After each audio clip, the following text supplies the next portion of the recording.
정부에서는 연금 개혁과 관련해서 어떤 안을 마련하려는 노력을 하고 계십니까?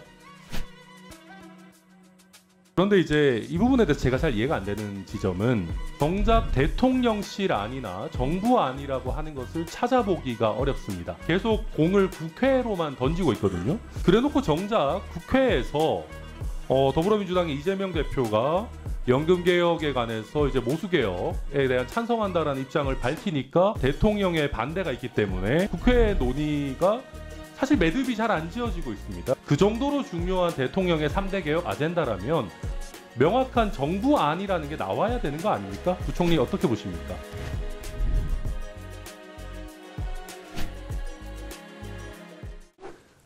지금 요즘 세수 부족이 계속 화제가 되다 보니까 이런 류의 보도들이 있습니다.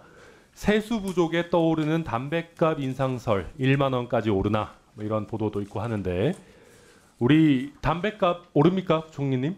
그런 계획이 없다고 제가 여러 번 말씀을 드린 적이 있습니다. 뭐 확실합니까? 네네. 그리고 지금 똑같이 세수 부족 속의 딜레마, 뭐 부가세 인상 만지작 뭐 이런 보도들도 계속 나오는데 부가세 인상 계획도 없는가요? 네, 현재 정부가 갖고 있지 않습니다. 그렇다면은 지금 시장의 우려와 달리 윤석열 정부 하에서 서민 증세라는 거는 확실히 없는 것, 뭐 확실합니까? 글쎄, 서민 증세의 용어에는 제가 그 용어에는 동의하지 않습니다만, 뭐 지금 말씀하신 그 두 세목에 대한 거는 저희가 계획이 없습니다. 네, 그리고 지금 동해가스전 시추 사업 최근에 많은 이슈가 되고 있는데요. 동해가스전 시추 사업 지금 기재부에서 보시기에는 예비 타당성 조사 대상이라고 보고 계십니까? 그게 저희가 그 자체가 아직까지 저쪽에 시추를 어떤 방식으로 하는지가 아마 결정이 안 되어 있죠.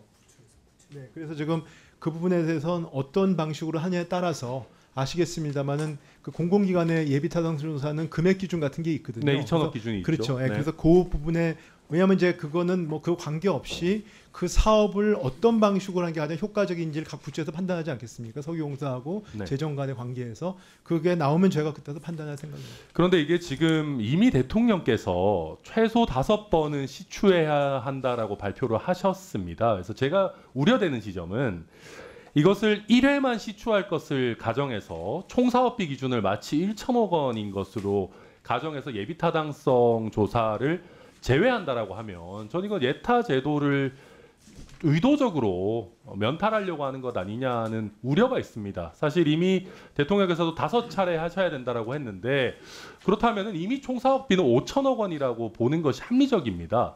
이런 상황에서 이걸 쪼개기 하는 식으로 해서 예타를 좀 면탈하는 것이 적법하다 내지는 적절하다라고 보십니까?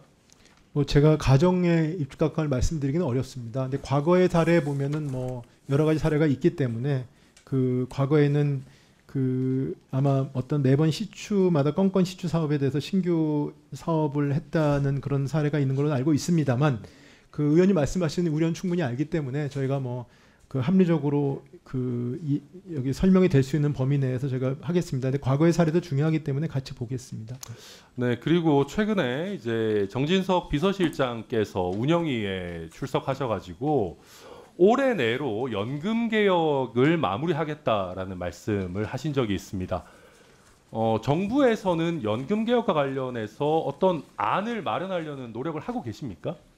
저희가 지난 21대 국회에서 그 국회 특위에서 논의가 됐고요. 그래서 22대 국회가 출범해서 국회 논의를 진행하시면 저희가 특히 국민연금 관련된 이슈인 걸로 좀 이해하고 있는데 네, 맞습니다. 그 부분에 대한 저희가 내부적으로 좀 더 적극적으로 검토를 해가지고 그 국회에 저희 정부 의견을 개진하겠습니다. 그런데 이제 이 부분에 대해서 제가 잘 이해가 안 되는 지점은 대통령께서 3대 개혁을 굉장히 강조하시면서 그 중에서도 연금 개혁에 굉장히 뭐 여러 기회가 되실 때마다 미래 세대에 대한 부분들, 구조 개혁의 중요성을 언급하시고 계시는데 정작 대통령실 안이나 정부 안이라고 하는 것을 찾아보기가 어렵습니다. 계속 공을 국회로만 던지고 있거든요.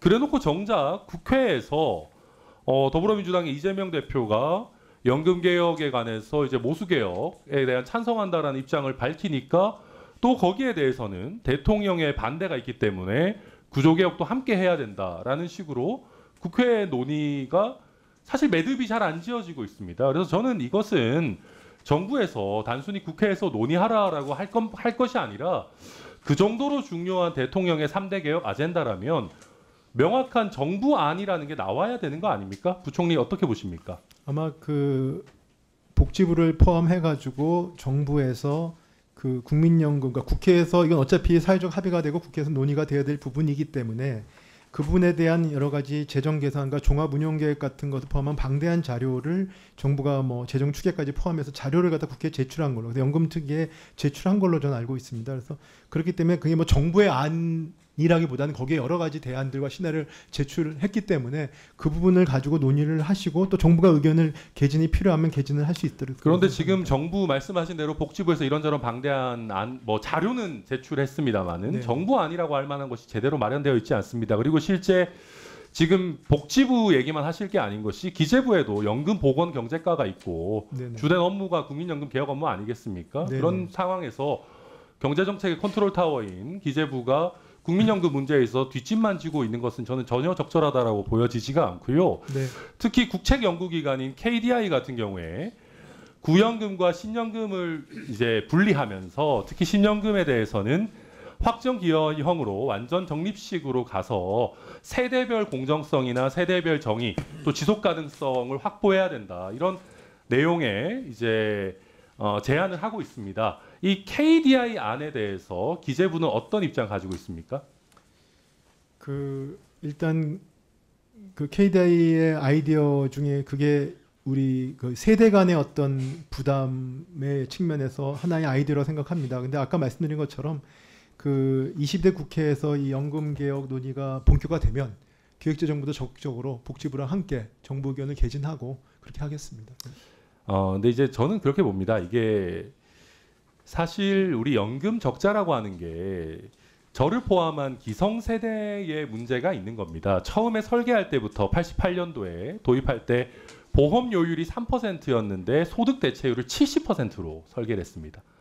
애초에 지속 불가능한 거죠. 거의 폰지 사기라고 해도 저는 과언이 아니라고 보고요. 이후에 인구나 우리 경제 성장률 등에 따른 예측도 실패했고 적절하게 대응하는 것도 실패했습니다. 그런데 이런 기성세대의 잘못이나 실패에 대해서 이 부담을 미래 세대에게 전가하는 것은 저는 어떠한 경우에도 있어서는 안 된다라고 생각합니다. 그렇기 때문에 대통령께서 연금개혁의 진심이고 모수개혁만으로는 부족하고 구조개혁을 해야 된다라고 생각하신다면 그런 말만 하지 마시고 구체적인 액션 플랜을 좀 보여주셨으면 좋겠다. 꼭 마련해 주시기를 부탁드리겠습니다. 네, 알겠습니다.